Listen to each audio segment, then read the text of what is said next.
ఢిల్లీలో భేటీ అనంతరం deputy CM Bhatti Vikramarka మాట్లాడుతున్నారు. ఇప్పుడు లైవ్ చూద్దాం.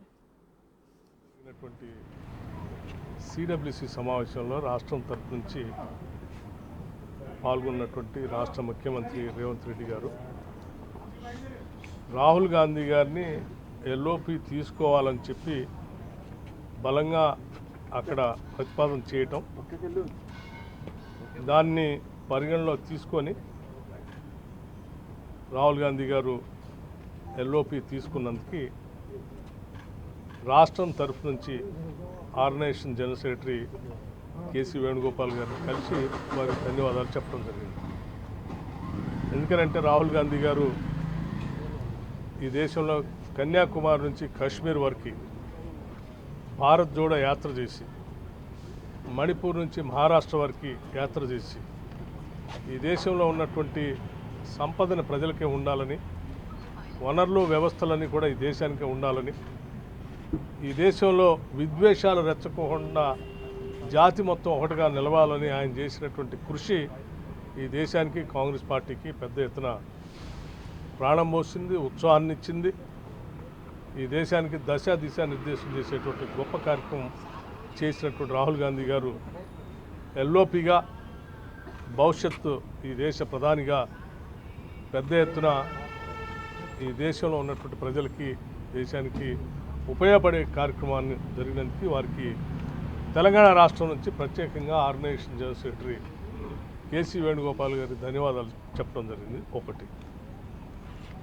రెండో అంశం, పార్లమెంట్ ఎన్నికలు అయిన తర్వాత సరే రాష్ట్రానికి సంబంధించినటువంటి మంత్రిమండలి కూర్పు సంబంధించి కానీ, లేకపోతే ఆర్గనైజేషన్ మ్యాటర్స్ సంబంధించి రాష్ట్ర పిసిసి సంబంధించి కానీ, పార్లమెంట్ ఎన్నికలకు సంబంధించి కానీ, వీటన్నిటిపైన లోతుగా చర్చించాల్సిన అవసరం ఉందని, దానికి సంబంధించిన కూర్పును కూడా చేసుకోవాల్సిన అవసరం ఉందని వారి దృష్టికి తీసుకురావడం జరిగింది. ఇది సమయం తీసుకొని ఒక తగు నిర్ణయం చేయాలని చెప్పి మేమందరం అనుకోవటం కూడా జరిగింది. అలాగే మూడో అంశం, చేరికలు.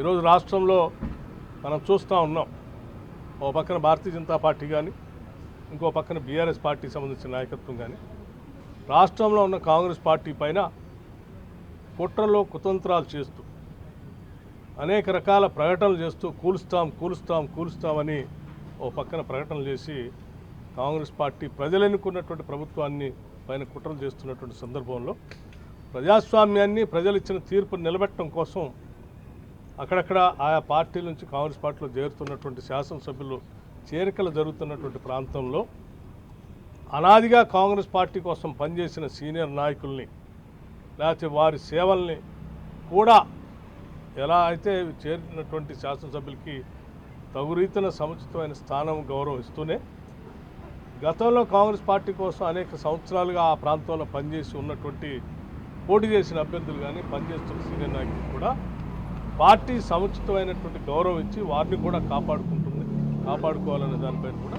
లోతుగా చర్చించుకుంటాం. ఈ మూడు అంశాలపైన చర్చలు జరిగాయి. ఇవన్నీ మీ ద్వారా తెలియజెప్పాలని ఆలోచిస్తాం.